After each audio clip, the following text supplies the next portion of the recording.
Today, we are at the beginning of a historic discovery. We are going to spend 8 days in total darkness to explore the exact depth of Krubera Cave, which scientists consider to be the deepest cave in the world. We are even hoping to discover new animal species that have been isolated in this subterranean world for millions of years. During this expedition, we are going to cover a distance of almost 5 kilometers, and every one of us will lose 10 kilograms on average. Curiosity brought me here, but it is too risky. Let's descend to the deepest point of the world's deepest cave. The explored part of Krubera is 2,199 meters deep, but its true depth is still a mystery. The last update to its map was over a decade ago.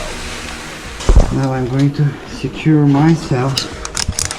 I'm going to put this Jumar here to be secured again.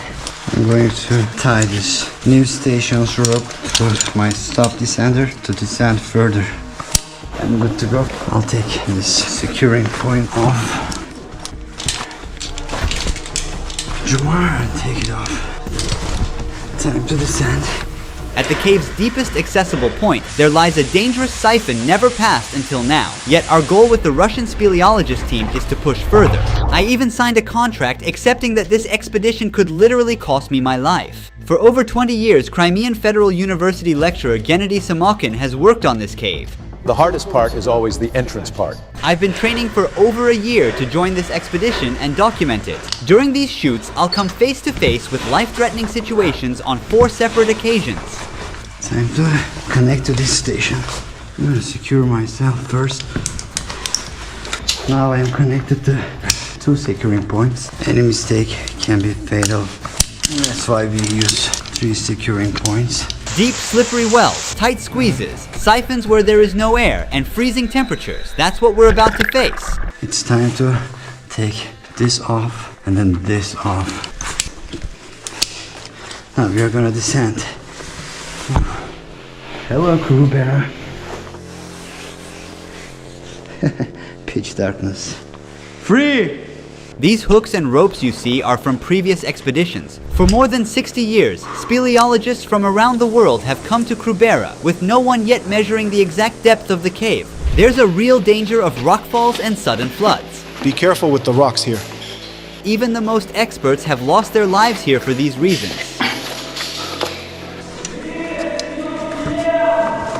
Okay.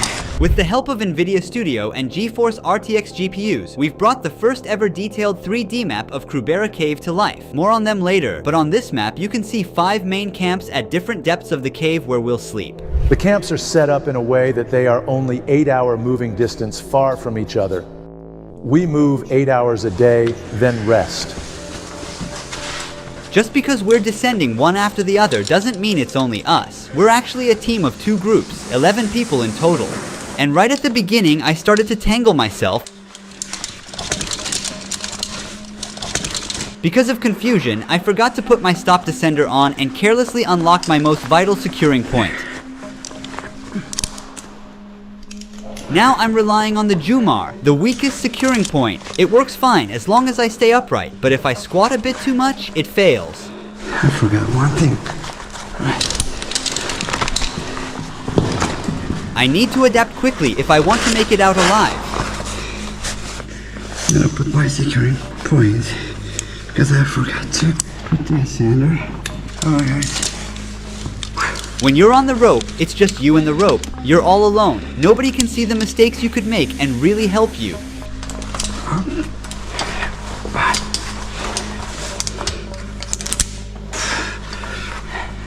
Oh. This pedal got away from me. I need to put it back on. If I fall from here, I don't think I'm gonna be alive. The average speed of moving through the cave is 100 meters per hour. Our ascending speed and descending speed are the same. We also carry our bags with us in the cave. The temperature is only 3 degrees Celsius, so being here is not different from being inside of a giant fridge. Hey man. Hey, how are you? You feel cold already? Not yet. There. You okay? This is where a sheep met its tragic end, falling from the lush valley above down hundreds of meters into the darkness below. The sheep is under the soil. They covered it because they wanted to prevent the smell. Now we are about to get through a tight squeeze. As its name suggests, you have to make yourself as small as possible and crawl inside. Let it go. I'll go after it.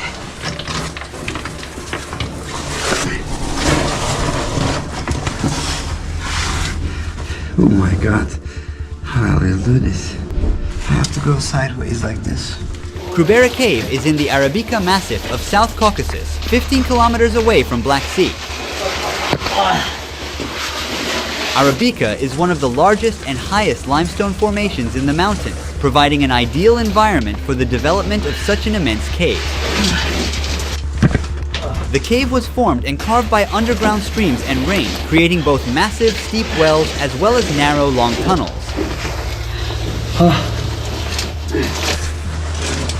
Make myself smaller. Scientists believe Krubera is 5 million years old and it continues to be shaped even today.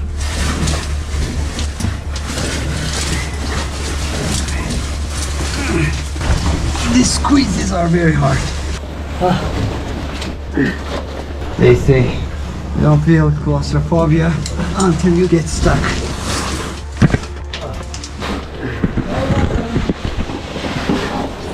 Just because you are a nature person, don't come here to a place like this, especially to Krubera Cave, where Earth welcomes you with its narrow meanders. Do you see the marks on the side walls? At this point in the cave, the passage was so narrow that they had to use tools to break the rocks and widen it. When we pass through narrow passages, small particles fill the air and make it hard to breathe as they get into our mouths. Also, our legs get cramps quickly from working the same muscle group.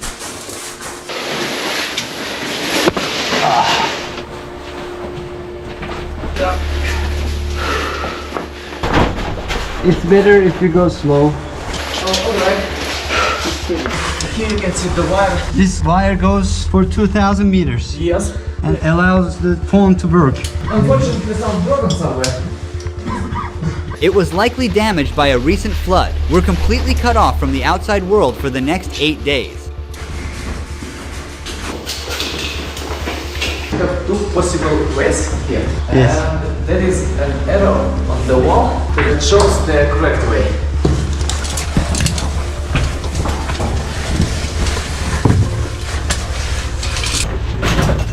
That's the way to go. Oh yeah.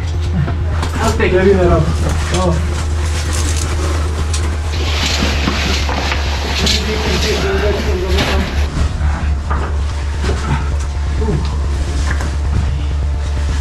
Very narrow, man.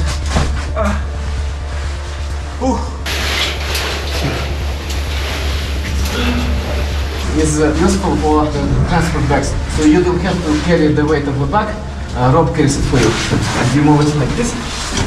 Yeah. And also use your long stroke to set for safety. Falling through these rocks could injure us. Okay. We have to be connected to the rope as well. You don't want to be here. I want to cut the hook like so. You don't want to be here. I want to cut the hook like so. I was almost gonna fall. This thing saved me. It's so wet. It's slippery. It's like a zip line. I just assumed that it's not dangerous. All right.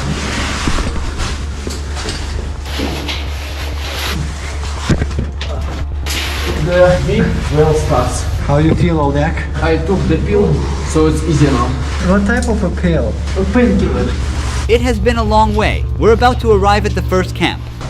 If you see, this is the big well, 105 meters.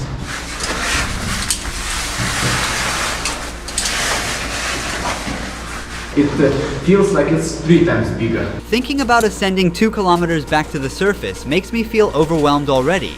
The rope fibers got stuck in the stop descender mechanism.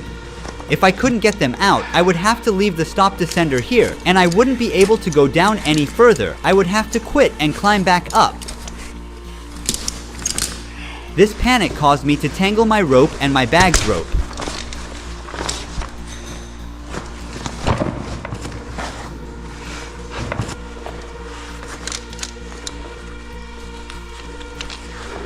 Free. We did about 70% of this well. Which is like how many meters? 80 meters, I guess. This place is really scary now. My headlamp does not even lighten up beyond my shoes. All I can see is endless pitch darkness, which makes me a bit uneasy. At least it helps me stay focused on what's right in front of me. It's all about having a little faith. Yeah, I can do this.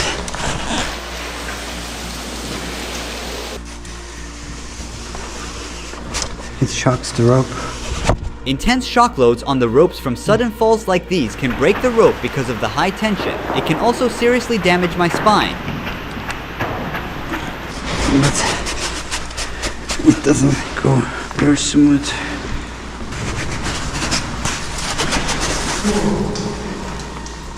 So, welcome to the bottom of the well. Alright.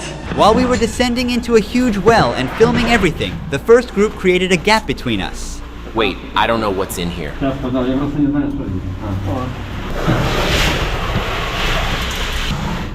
I don't fit here. I'm too large.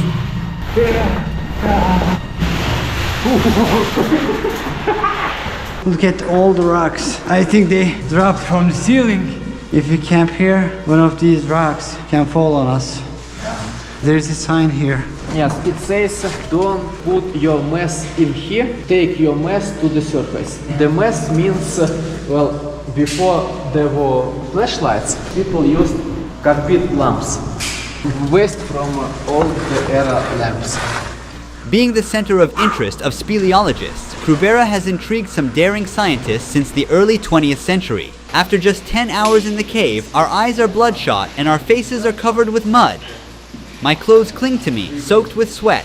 We managed to descend another 150 meters more and finally made it to our first camp. We're currently at minus 350 meters from the surface after a solid 12-hour descent, while some of the experienced cavers in the team went straight to camp minus 700. Hurry up, crawl.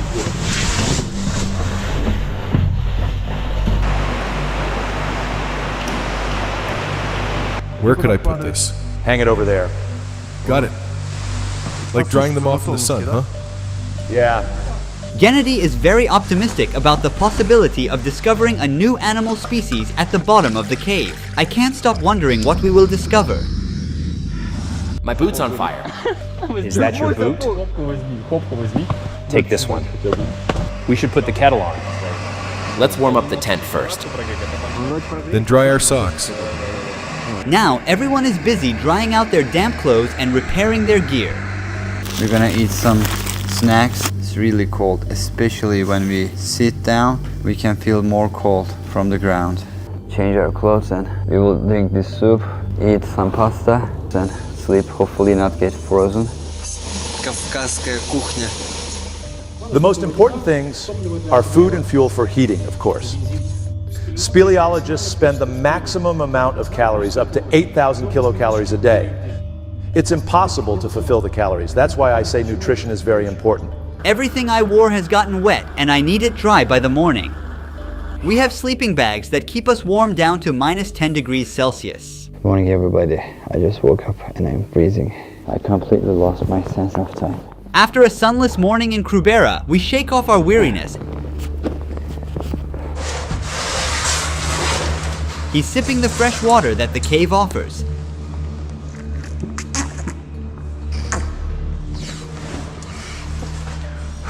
Everybody gears up for the descent. How are you feeling? Better than yesterday, I'm feeling a little more combative. I'm gonna put on my thermal underwear, then wear this costume, wear my boots, my waterproof gloves, my helmet. This is my harness.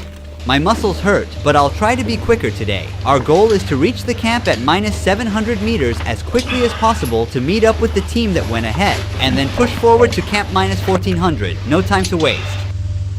Hey everybody. You look like Terminators.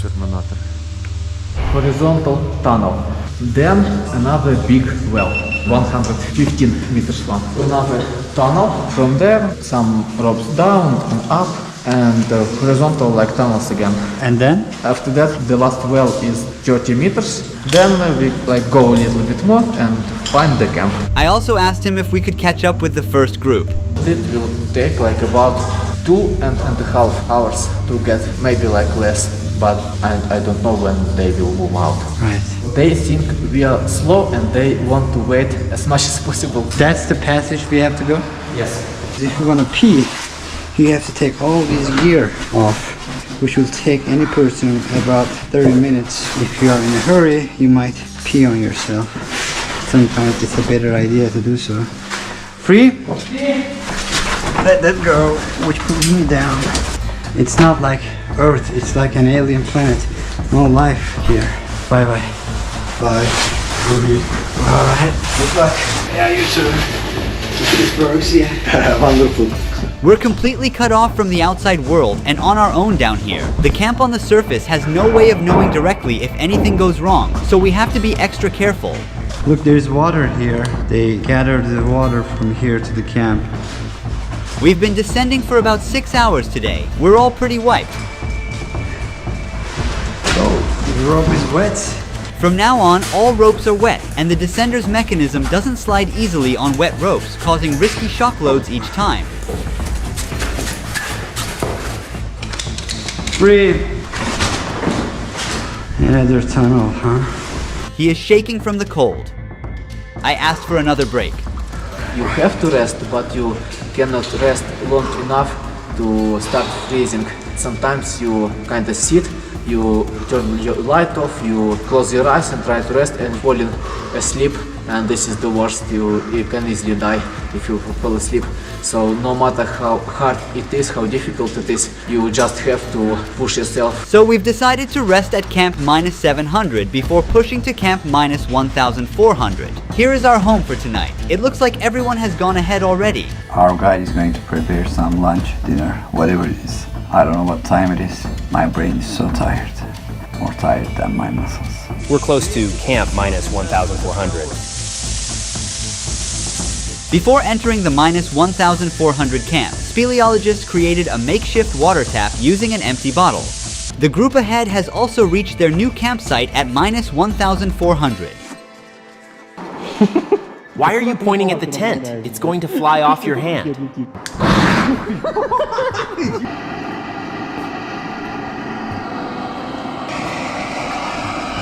Hello, dear friends. We hope everybody is alive and well. We hope you haven't lost your team spirit. We believe that you will succeed and you will be able to find something beautiful for this underground world. We look forward to seeing you soon. With our love, your friends. There's nothing like a cold cave shower under a waterfall to wash off the mud, sweat, and exhaustion after days of exploring. The water's not that cold. You feel warmer if you get used to it. All right. After a rough sleep, some are stretching their tired muscles, others are putting on their gear. Everyone is getting ready to dive further into the depths of Krubera. His knee pads are torn. He will stitch up new ones. It's just cold. Cold and wet. I tried to dry all my clothes yesterday, but I forgot these blue gloves. They're still wet. Actually, preparation process takes about 1 or 2 hours, and climbing down will take about like 8 to 9 hours. Today we are planning to descend 700 meters more and arrive at camp -1400. In places like this, you move one hand behind you and one hand ahead of you. It's stuck. Yeah. That is the very reason why we packed light and made sure our bags are slim and long.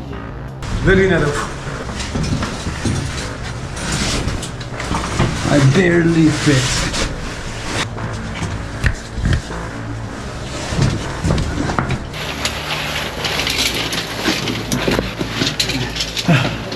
Very enough. Oh.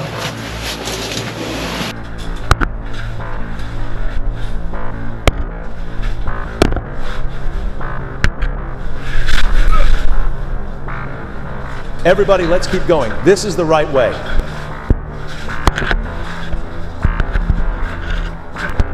When moving in the dark, the light from headlamps can sometimes block the other's view. But bend your goddamn headlight down. I can't see anything.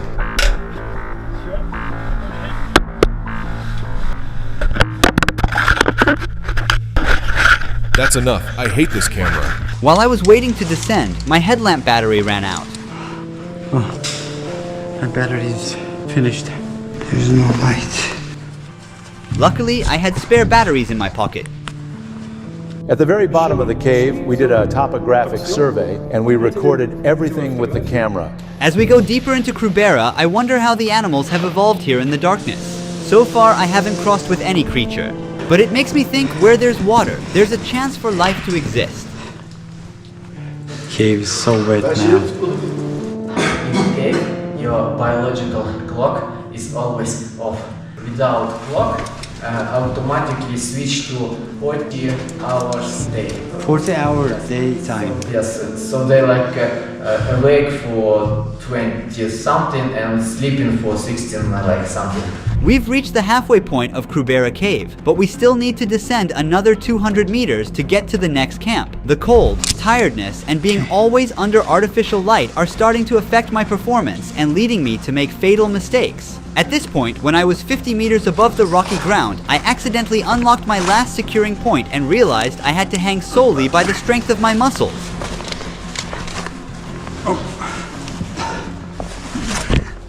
I forgot putting my descender on.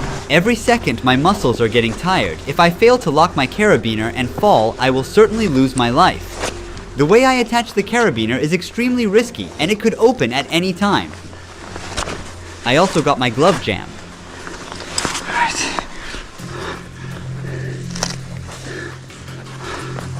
It's not looking good.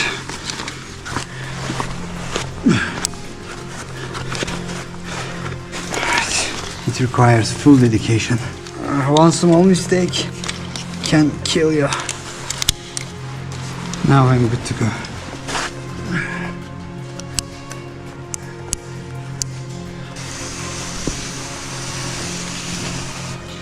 Gotcha. This is the rope I want to be on. Just a couple of minutes later, I almost unlocked my last securing point for the second time. I opened the carabiner. Fortunately, I realized my mistake. That's not good. Another mistake. I need to put my descender first. My eyes feel heavy in constant darkness, and my brain feels like it's collapsing under the weight of fatigue. Hey guys, it's really tough. It's not easy as it looks.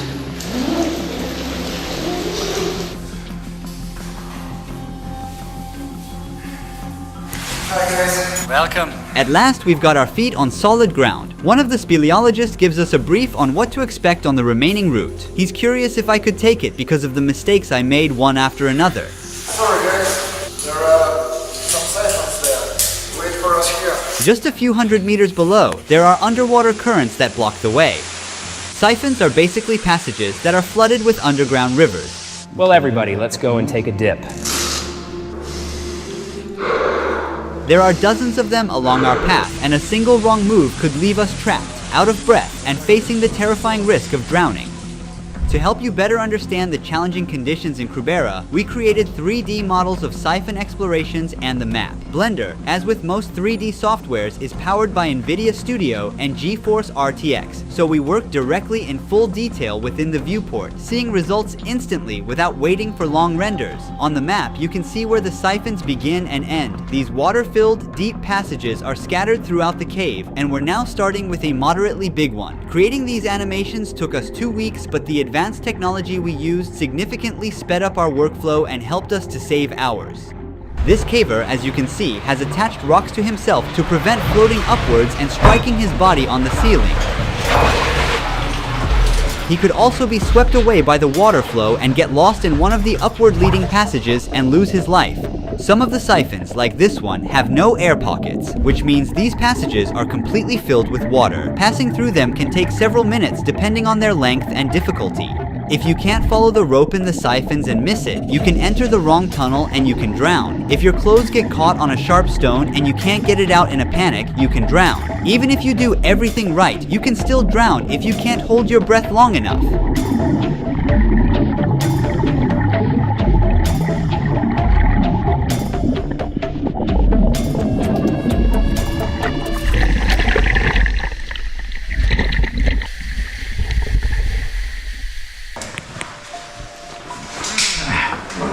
We made it back to the camp at -700 after a 6-hour exhausting climb. I was starting to lose focus from the cold and exhaustion, so the speleologist didn't think it was safe for me to keep going and asked me to wait for them back at camp. Thankfully, there's enough water and snacks here to keep us going for the coming days.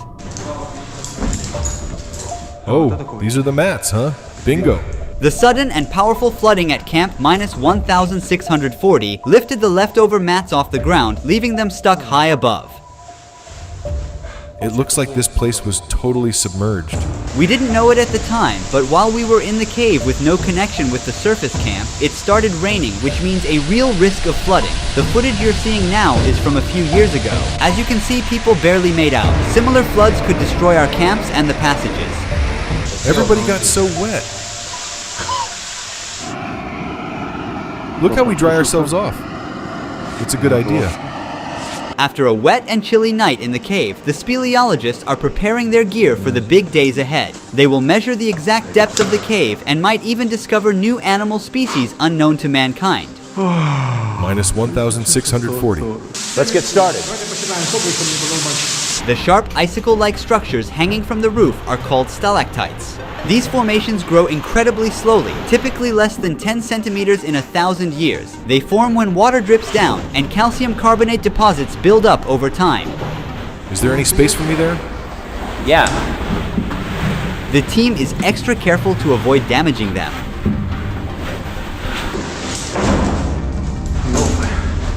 This looks so dangerous. They also became both physically and mentally exhausted.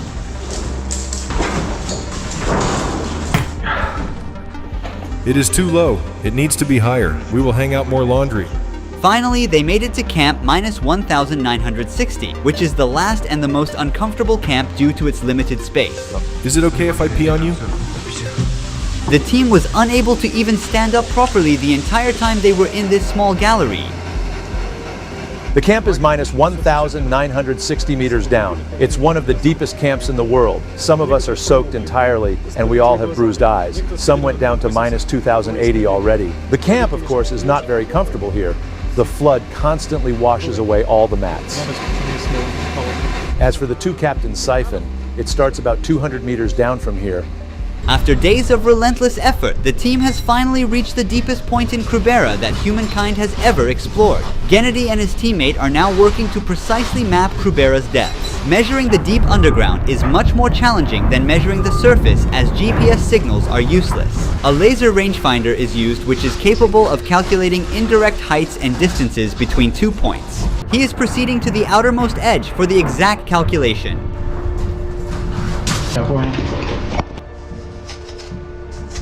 The device has a special compass board and is used with a plastic battery instead of a regular one to reduce magnetic errors.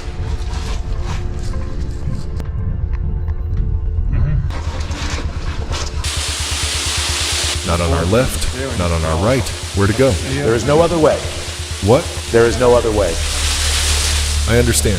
He has to get wet for this calculation.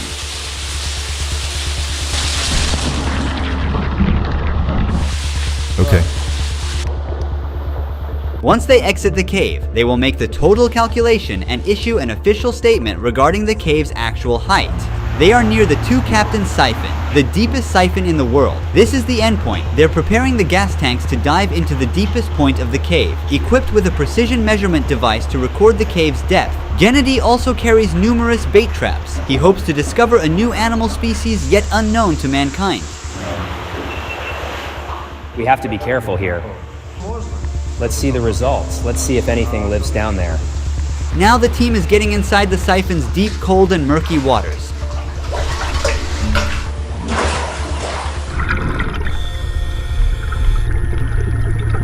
They have already marked some parts of the two-captain's siphon during their previous expeditions, but they have had difficulty discovering it entirely. There are sections that have remained a mystery, but now their secrets are about to be unveiled.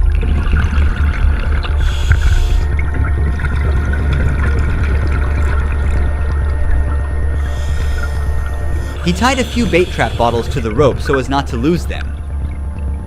On their way back, they didn't notice it, but the camera captured it. A small, completely transparent animal was lurking in the water. Then another animal showed up, but that also went unnoticed. What is this? These animals are blind due to the absence of light. Fortunately, the team managed to capture an exceptionally unique animal in the trap. They also encountered another highly distinct-looking animal purely by chance. The footage you're seeing has never been captured before. There it is. There is the fish. Let's not lose it. Wow, what is this? Let's get this one right away. If these animals are unique to this cave and have never been spotted before, these findings will be added to the precious library of human knowledge, a significant step for mankind. We have documented them on video. Most of these creatures are transparent as they have evolved in total darkness. But the other creature they pulled from the trap is not a new discovery. It was identified in 2013 and it only lives in Krubera Cave. Its name is Gammarus kruberian. Amazing news. I'm just in shock. I'm realizing that we live in a beautiful world. Depth measurements of the two captains' siphon and consequently the cave have also been collected. Could this discovery confirm Krubera as the Earth's deepest known cave and lead to its inclusion in geography textbooks? Now it's time to ascend to uncover the truth about Krubera Cave. Oh my god. How long do you think we will wait then? I think like 1 hour maximum. We had already put our caving suits back on at the time they had predicted they would arrive and patiently waited for them. Yeah,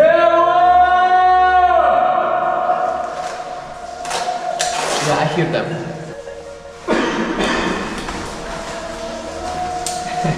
They're coming! Yeah, they're coming. Woo! Yeah. We're getting ready to ascend back up 700 meters in 24 hours. The ascent is both the hardest part of a caving journey and the stage where most life losses occur. This phase demands not only significant physical effort but also sustained focus and precise execution. I hit my head here. Insects started to appear. Very near to surface. We took our final break for snacks to regain some energy. We have a little way to go. During an 8-day caving expedition, the relentless effort of ascending, descending, and enduring a constant 3-degree cold burns an immense amount of calories. Most of us lost around 10 kilograms over the course of this journey. It's a significant sacrifice we make in the pursuit of new discoveries. This is probably the longest time I've ever been in the cave. Once everyone exits the cave, Gennady Smokin, the leader of the expedition, will evaluate the success of the 8-day mission. He has a very important announcement to share with the world. The daylight, the breeze, the fresh air, the rain, and the scent of plants restore my sense of humanity. Finally, I see the daylight. I feel profound gratitude for being alive. It's water. Now, we are about to discover the most important aspect of this documentary. Can you officially confirm that Krubera is now the deepest cave in the world? We deliberately didn't publish the depth data of Krubera Cave until this interview. This is a very important moment. We wanted the collaborative work we've done with you to culminate in a clear declaration that Krubera Cave is, as of today, the deepest cave in the world. The computer calculated the margin of error for us, which was around 0.1%. Today, we can confidently state that with our methodology, the depth of Krubera Cave is 2,224 meters, including the siphon and the upper entrance, which is 3 meters higher than the Arabica Massif. This means the margin of error is approximately 10 meters. This year, we also collected samples of crustaceans and sent them for analysis. You also discovered some creatures during the exploration. Could you share more information about them? Have you completed their taxonomic classification, or is the research still ongoing? We discovered some really interesting findings this time. What is really important is that these data that we have collected are unique. This is because almost no one has ever worked at such depths. But their exact species identification is not yet determined.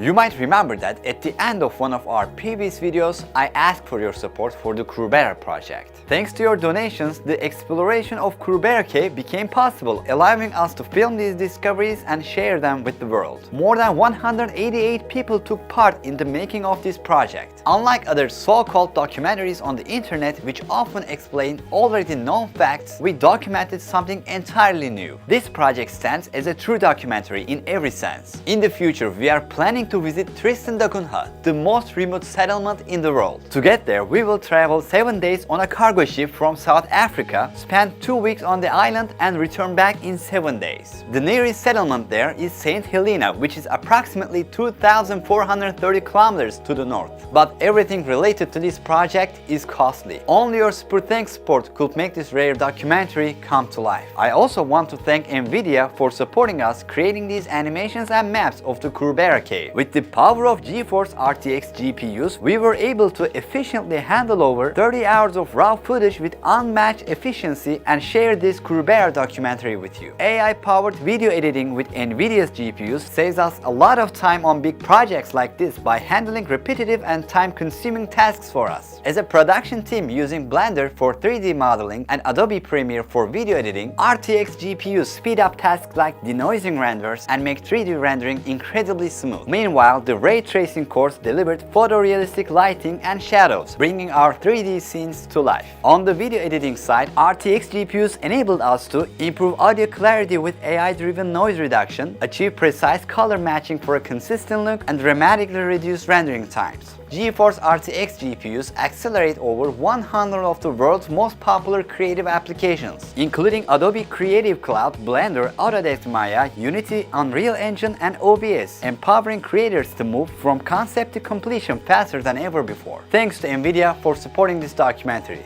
Thanks to you for supporting the channel. Ruhi Chenet was here.